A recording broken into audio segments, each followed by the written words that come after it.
എല്ലാ പ്രിയപ്പെട്ടവർക്ക് യേശുവിൻ നാമത്തിൽ വന്ദനം. ജീസസ് എവരിഡേ ശ്രദ്ധിക്കുവാൻ കർത്താവ് നിങ്ങൾക്ക് കരുണ കാണിച്ചു. ഇത് പറയാൻ കർത്താവ് എനിക്ക് കൃപ തന്നു. എല്ലാറ്റിലും സ്തുതി സ്തോത്രം കർത്താവിന് അർപ്പിക്കുന്നു. എത്രയോ നാളുകളായി ഈ പ്രാർത്ഥന നമ്മൾ ആരംഭിച്ചിട്ട് ഇന്നുവരെയും മുടങ്ങാതെ കൊണ്ടുപോകാൻ യേശു കർത്താവ് കൃപ ചെയ്തു. നിങ്ങളുടെ പ്രാർത്ഥനയും കൈത്താങ്ങലും ഇനിയും ഞങ്ങൾക്ക് ആവശ്യമാണ്. കർത്താവിൽ നമുക്ക് ബലപ്പെടാം. ഇന്നലകൾ മറക്കണം, എന്നാൽ ഇന്നലകളിലെ പാഠങ്ങൾ മറന്നു പോകരുത്. അതായത് നമ്മുടെ കഴിഞ്ഞ കാലങ്ങൾ മറക്കുന്നത് നല്ലതാണ്, അത് ഓർക്കാൻ പാടില്ല. എന്നാൽ അതിൽ നിന്ന് പഠിച്ച പാഠം, പലതിലും നമ്മൾ പല പാഠം പഠിച്ചു, അത് മറന്നു പോകരുത്. മറക്കേണ്ടത് മറക്കണം, എന്നാൽ ഓർത്തിരിക്കേണ്ടവയുണ്ട്. അതിൽ നിന്ന് നമ്മൾ പല പാഠം പഠിച്ചു. ചില അബദ്ധങ്ങളിൽ നിന്ന് നമ്മൾ പഠിച്ച പാഠങ്ങളുണ്ട്. ആ പാഠങ്ങൾ നമുക്ക് ഓർമ്മയുണ്ടെങ്കിൽ പിന്നീട് നമ്മളത് ആവർത്തിക്കില്ല. അതായത് തിളച്ച വെള്ളത്തിൽ വീണ പൂച്ച പച്ചവെള്ളം കണ്ടാലും പേടിക്കുമെന്ന ചൊല്ലുപോലെയുള്ള കാര്യങ്ങളാണ് ഞാൻ ഈ പറയുന്നത്. നേരത്തെ നമ്മുടെ കഴിഞ്ഞ നാളുകളിൽ തിളച്ച വെള്ളത്തിലാണ് വീണതെങ്കിൽ പച്ചവെള്ളം കാണുമ്പോഴൊന്ന് തൊട്ട് നോക്കണം, അതിൻ്റെ ചൂടുണ്ടോ തണുപ്പാണോ എന്നൊക്കെ ഒന്ന് നോക്കണം, എടുത്ത് ചാടരുത്. അപ്പം ഇങ്ങനെ പഴയത് മറന്നാലും പഴയതിൽ നിന്നുള്ള പാഠങ്ങളെ ഓർത്തിരിക്കുവാൻ ദൈവം നമുക്ക് ജ്ഞാനവും കൃപയും തരട്ടെ. കഴിഞ്ഞ കാലങ്ങളിലുണ്ടായ എല്ലാ വിഷയങ്ങളും നമുക്ക് ഒത്തിരി പാഠങ്ങൾ തന്നു. രോഗങ്ങൾ, വേദനകൾ, പരാജയങ്ങൾ, നഷ്ടങ്ങൾ എല്ലാം നമുക്ക് ഒത്തിരി പാഠങ്ങൾ തന്നു. എവിടെയും ജോലിക്കെടുക്കുമ്പോൾ എക്സ്പീരിയൻസ് ഉള്ള ആളാണെന്ന് നോക്കും. എന്താ എക്സ്പീരിയൻസ് എന്ന് പറഞ്ഞാൽ വിജയിച്ച ആളാണോന്നാണ്? അല്ല. ജോലി ചെയ്തപ്പോൾ വന്ന പരാജയങ്ങളും വിജയങ്ങളും ഒരുപോലെ കൈകാര്യം ചെയ്തയാളാണ് എക്സ്പീരിയൻസ് ഉള്ള ആൾ. അബദ്ധങ്ങളിൽ നിന്നാണ് കൂടുതൽ കാര്യങ്ങൾ പഠിച്ചെടുത്തത്. അപ്പോൾ അങ്ങനെ ജീവിതത്തിൽ പരിചയ സമ്പത്ത്, നഷ്ടങ്ങളും വീഴ്ചകളും എല്ലാം അതിനകത്തുണ്ട്. അതിൽ നിന്നെല്ലാം പരിചയ സമ്പത്ത് ഉണ്ടാക്കിയത് അത് നമ്മുടെ മൂലധനമായിട്ട് ഓരോ ദിവസവും ഇന്നലകളുടെ എക്സ്പീരിയൻസ് ആണ് നമ്മുടെ ഇന്നത്തെ മൂലധനം. അതാണ് നമ്മളെ വിജയത്തിലേക്ക് നയിക്കുന്നത്. ഇന്നലകളിലെ ആവശ്യമില്ലാത്തെല്ലാം മറക്കാം, എന്നാൽ ഇന്നലകളിലെ പാഠങ്ങൾ ഓർത്ത് വളരെ ജ്ഞാനത്തോടെ ജീവിക്കാൻ യേശു കൃപ തരട്ടെ. അപ്പോസ്തല പ്രവൃത്തി 14 അധ്യായത്തിലാണല്ലോ ഇക്കോന്യയിൽ വന്ന പൗലോസും കൂട്ടരും അവിടെയുള്ള യഹൂദന്മാരോടും യവനന്മാരോടും പ്രസംഗിച്ചു. വലിയ എതിർപ്പുകളുണ്ടായി. എന്നിട്ടും അവർ പ്രസംഗം നിർത്തിയില്ല. എവിടെ എതിർപ്പുണ്ടായോ അവിടെ തന്നെ വളരെ നാൾ താമസിച്ച് പ്രസംഗിച്ചു. ഉടനെ കർത്താവ് അവരുടെ കൂടെ നിന്നു. അത്ഭുതങ്ങളും അടയാളങ്ങളും ഉണ്ടാകാൻ വരം നൽകി. ഭയങ്കര ചലനം പട്ടണത്തിലുണ്ടായി. ഇപ്പോഴിതാ വലിയ എതിർപ്പ് പുറകെ വരുന്നു. അതാണ് 4 വാക്യം മുതൽ. എന്നാൽ പട്ടണത്തിലെ ജനസമൂഹം ഭിന്നിച്ചു. ചിലർ യഹൂദന്മാരുടെ പക്ഷത്തിലും ചിലർ അപ്പോസ്തലന്മാരുടെ പക്ഷത്തിലുമായി 2 ഗ്രൂപ്പായി. അപ്പോസ്തലന്മാരുടെ പക്ഷത്തുള്ളവർ ഉപദ്രവിക്കുന്നവരല്ല, യഹൂദന്മാരുടെ പക്ഷത്തുള്ളവർ ഉപദ്രവിക്കുന്നവരാണ്. അപ്പോസ്തലന്മാരുടെ പക്ഷം നിൽക്കുന്നവർ താഴ്മയുള്ളവരും ദൈവസ്നേഹമുള്ളവരും ശാന്തരും സമാധാനപ്രിയരും പ്രാർത്ഥിക്കുന്നവരുമായി മാറുന്നവരാണ്. എന്നാലേ അപ്പോസ്തലന്മാരുടെ പക്ഷത്ത് നിൽക്കാൻ കഴിയൂ. എന്നാൽ യഹൂദന്മാരുടെ പക്ഷത്ത് കൊല്ലാനും കല്ലെറിയാനും ന്യായപ്രമാണത്തിൻ്റെ ഭാഗത്ത് നിൽക്കുന്നവരാണ്. അങ്ങനെ വരുമ്പോൾ അപ്പോസ്തലന്മാരവിടെ നിന്നാൽ ശരിയാകില്ല. അവരെന്ത് ചെയ്തു? 5 വാക്യത്തിൽ അവരെ അപമാനിപ്പാനും കല്ലെറിവാനും ജാതികളും യഹൂദന്മാരും അവിടുത്തെ പ്രമാണികളോടുകൂടി ഒരു അക്രമം ഭാവിച്ചപ്പോൾ പദ്ധതിയിട്ടു ഇവരെ കല്ലെറിയാൻ. ഇവരെന്ത് ചെയ്തു? അത് ഗ്രഹിച്ചിട്ട് ലുസ്ത്ര, ദർബ എന്ന ലുക്കവന്യ പട്ടണങ്ങളിലേക്കും ചുറ്റുമുള്ള ദേശങ്ങളിലേക്കും ഓടിപ്പോയി. നിങ്ങളെ ഒരു സ്ഥലത്ത് ഉപദ്രവിച്ചാൽ അവിടെ നിന്ന് നിങ്ങൾ ഓടി മറ്റുള്ള പട്ടണങ്ങളിലേക്ക് പോകുവിനെന്ന് യേശു പറഞ്ഞു. എന്നോട് ഒരിക്കൽ ഒരു സഹോദരൻ പറഞ്ഞു, ഇല്ല, എന്തുപദ്രവം വന്നാലും ഞാൻ അവിടെ ഉറച്ചു നിൽക്കും. കാരണം ഞാൻ രക്തസാക്ഷിയാകാൻ തീരുമാനിച്ചിരിക്കുന്ന ആളാണ്. ഉടനെ രക്തസാക്ഷിയാകും. കാരണം ഓടിപ്പോയില്ലെങ്കിൽ രക്തസാക്ഷിയാകാമല്ലോ. കർത്താവിന് വേണ്ടി രക്തസാക്ഷിയാകുന്നതല്ല ബുദ്ധിമുട്ട്, കർത്താവിന് വേണ്ടി ജീവിക്കുന്നതാണ് ബുദ്ധിമുട്ട്. രക്തസാക്ഷി എന്ന് പറഞ്ഞാൽ എന്താ? എല്ലാവരും കൂടി വരുന്നു, തല്ലിക്കൊല്ലുന്നു, 5 മിനിറ്റ് കൊണ്ട് പരിപാടി തീർന്നു, തലക്കിട്ടൊരടി കിട്ടിയ തീർന്നു. എന്നാൽ ജീവിക്കണമെങ്കിലോ എത്ര കാലം ജീവിക്കണം? ഏതാ ബുദ്ധിമുട്ട്? രക്തസാക്ഷിയാകുന്നതല്ല ബുദ്ധിമുട്ട്. എന്നാൽ ദൈവം ഒരാളെ അങ്ങനെ രക്തസാക്ഷിയാകാനാണെങ്കിൽ അവൻ്റെ വേല തികച്ച ശേഷമാണ് അവൻ രക്തസാക്ഷിയാകേണ്ടത്.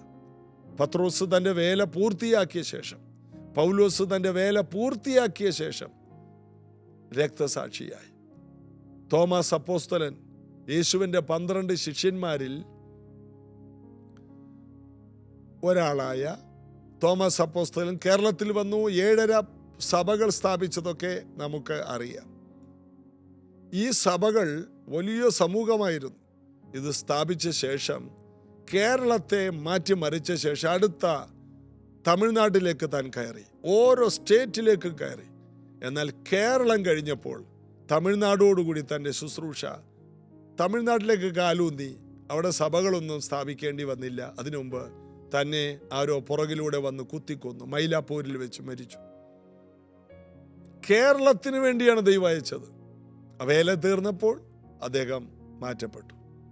കേരളത്തിൽ കാലുകുത്തിയ ഉടനെ കൊടുങ്ങല്ലൂർ കാലുകുത്തിയപ്പോൾ രക്തസാക്ഷിയായില്ല. കേരളം മുഴുവനും മാറ്റിമറിച്ച് ഒരു ഉണർവ് കൊണ്ടുവന്ന ശേഷം ഇന്നും മലയാളികൾ എവിടെ പോയാലും ഉണർവാണ്. മലയാളി എവിടെ ചെന്നാലും അനേകർക്ക് ഒരു അനുഗ്രഹമാണ്. അതിൻ്റെ കാരണം അന്ന് വീണ ദൈവകൃപയാണ്. ഒരു ഉണർവിന് തീ കൊളുത്തിയിട്ടാണ്, ആ വേല തികച്ചിട്ടാണ് അപ്പോസ്തലൻ പോയത്. രക്തസാക്ഷിയാകുക എന്ന് പറയുന്നത് വെറുതെ തല്ലുകൊള്ളുന്നതല്ല. ചിലയിടത്തുനിന്ന് ഒഴിഞ്ഞു മാറേണ്ടയിടത്തുനിന്ന് ഒഴിഞ്ഞു മാറണം, ഓടിപ്പോകേണ്ടയിടത്തുനിന്ന് ഓടിപ്പോകണം. ഒരു വിഷയം വരുമ്പോൾ ആ വിഷയത്തിൽ ഞാൻ മാറില്ല എന്ന് പറഞ്ഞ് നിൽക്കരുത്. ഇവർ ഓടിപ്പോയെന്നാണ് വായിക്കുന്നത്. യേശു പറഞ്ഞു, നിങ്ങളെ ഒരു പട്ടണത്തിൽ ഉപദ്രവിച്ചാൽ മറ്റുള്ള പട്ടണങ്ങളിലേക്ക് ഓടിപ്പോകുവിൻ. നേരെ നിൽക്കുന്നതല്ല ധൈര്യം, ഇവിടെ ഓടിപ്പോയി അടുത്ത സ്ഥലത്ത് സുവിശേഷം അറിയിക്കാൻ ജീവിക്കുന്നതാണ് ധൈര്യം. അപ്പോൾ ഇത് ജ്ഞാനമുള്ളവർക്ക് ഇത് ഗ്രഹിക്കാൻ കഴിയും. ഇവർ ഓടിപ്പോയി. അവർ അത് ഗ്രഹിച്ച് ലുസ്ത്ര, ദർബ എന്ന ലുവന്യയ്ക്ക പട്ടണങ്ങളിലേക്കും ചുറ്റുമുള്ള ദേശങ്ങളിലേക്കും ഓടിപ്പോയി. എന്നിട്ട് എന്ത് ചെയ്തു? സുവിശേഷ വേല നിർത്തിയില്ല.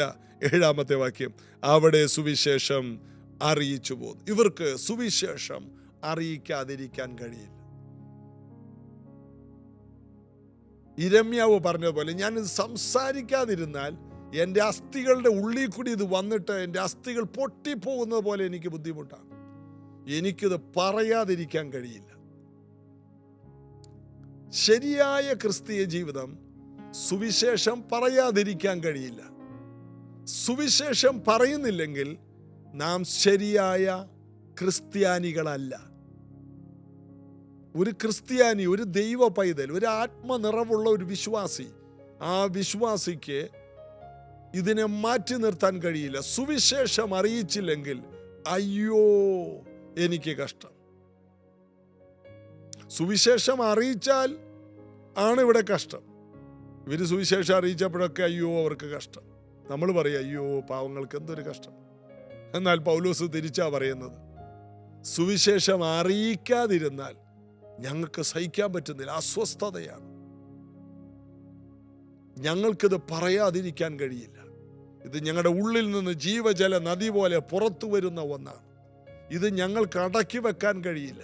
ഇത് വിശ്വസിക്കുന്ന ഞങ്ങളിൽ നിന്ന് ഒരു നദി പോലെ ചാടി പുറപ്പെടുന്നതാണ്. ഈ സദ്വർത്തമാനം അറിയിച്ചില്ലെങ്കിൽ ഞങ്ങൾക്ക് കുറ്റമുണ്ട്. ഇത് ഞങ്ങൾക്ക് പറഞ്ഞേ മതിയാവും. അറിയിച്ചു പോന്നു. അവർ സുവിശേഷം അവിടെ അറിയിച്ചു പോന്നു. 8-ാം വാക്യത്തിൽ, ലുസ്ത്രയിൽ അമ്മയുടെ ഗർഭം മുതൽ മുടന്തനായ ഒരിക്കലും നടന്നിട്ടില്ലാതെയും കാലിന് ശക്തിയില്ലാതെയുമുള്ള ഒരു പുരുഷൻ ഇരുന്നിരുന്നു. അവൻ പൗലോസ് സംസാരിക്കുന്നത് കേട്ടു. അവൻ അവനെ ഉറ്റുനോക്കി. സൗഖ്യം പ്രാപിക്കാൻ അവന് വിശ്വാസമുണ്ട് എന്ന് കണ്ടിട്ട്, ഇവിടെയും പൗലോസ് വിശ്വസിക്കാൻ തക്കവണ്ണം പ്രസംഗിക്കുന്നു. ഒരു മുടന്തൻ, 40 വയസ്സോളം പ്രായമുള്ള ഒരുവൻ, അമ്മയുടെ ഉദരത്തിലേ ജനിച്ചപ്പോഴേ കാലെല്ലാം തിരിഞ്ഞു വളഞ്ഞു ഇരിക്കുന്നവൻ, അവൻ ഇത് കേട്ടുകൊണ്ടിരുന്നു. അവന് സൗഖ്യമാകാനുള്ള വിശ്വാസമുണ്ടെന്ന് പൗലോസ് കണ്ടു.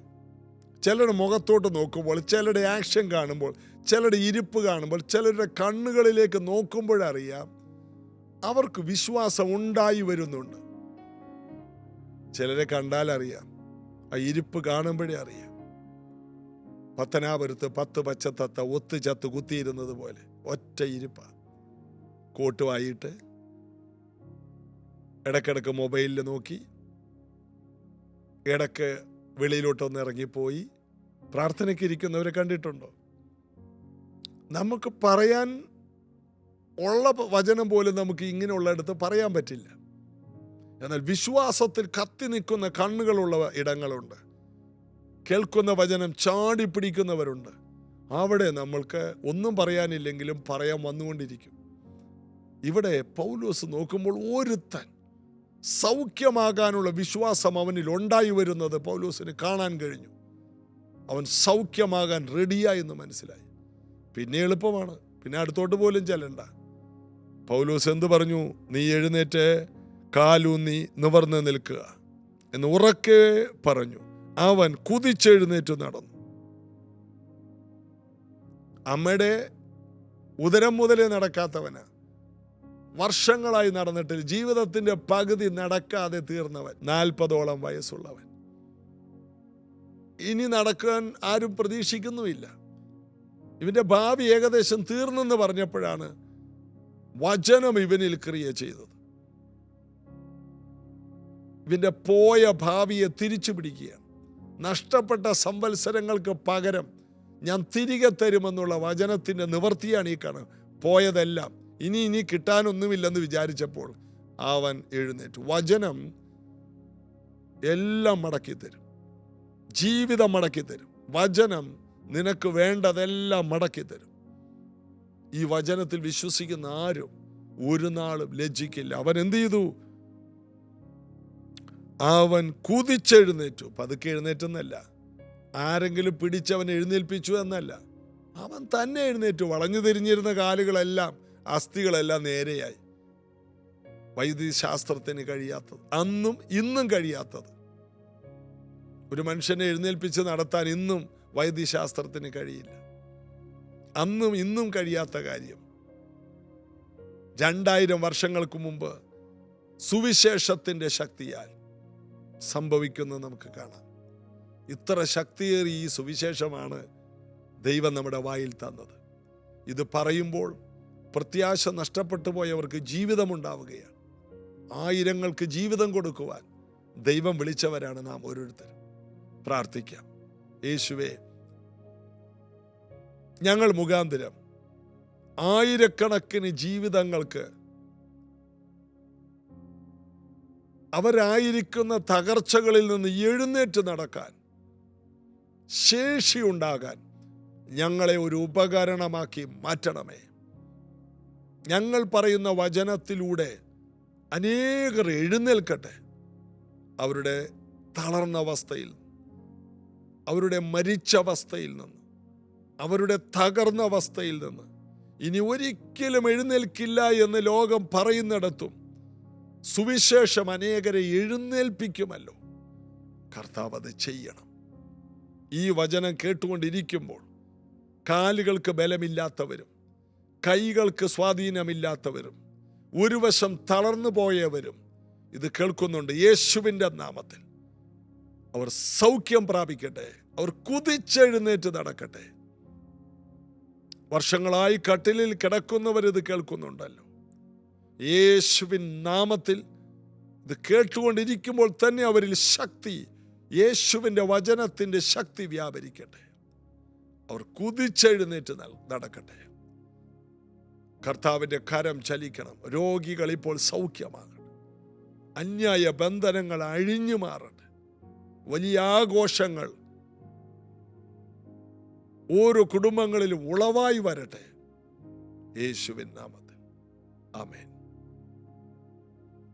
എന്തൊക്കെയോ സംഭവിച്ചിട്ടുണ്ട്. ഏതൊക്കെയോ കുടുംബങ്ങളിൽ ചലനമുണ്ടായിട്ടുണ്ട്. ആ ചലനത്തെ നിങ്ങൾ വളർത്തിയെടുക്കുക. നിങ്ങൾ വിശ്വസിക്കുക. ഇന്നു മുതൽ അതിൻ്റെ മാറ്റങ്ങൾ നിങ്ങളിൽ കണ്ടു തുടങ്ങി എന്ന് നിങ്ങൾ പറയുക. സുവിശേഷം ഒരിക്കലും പരാജയപ്പെടില്ല. ഇത് വിശ്വസിക്കുന്നവർക്ക് ദൈവശക്തിയും നശിച്ചു പോകുന്നവർക്ക് ഭോഷത്വം എന്നേ ഉള്ളൂ. വിശ്വസിക്കുമ്പോൾ ഈ ശക്തി വ്യാപരിക്കും. കർത്താവ് അനുഗ്രഹിക്കട്ടെ. നാളെ ഇതേ സമയത്ത് വീണ്ടും കാണാൻ യേശു കൃപ തരട്ടെ. God bless you. നോക്കിയിടുക, രക്തം ചിന്തി എൻ രക്ഷകൻ തൻ കരങ്ങൾ കാൽപാദങ്ങൾ കുരിശിലെ മുറിവുകൾ കാൽവരിയിൽ നോക്കി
രക്ഷകൻ തൻ ശോഭയാ, തൻ ശോഭയാ ഇരുൾ നീങ്ങും ശുദ്ധർ കൂടെ ഞാനുണ്ടാകും. യേശുവിനെ കണ്ടിടും ഞാൻ. വീണ്ടും വരും, വീണ്ടും വരും എൻ രക്ഷകൻ തൻ ശോഭ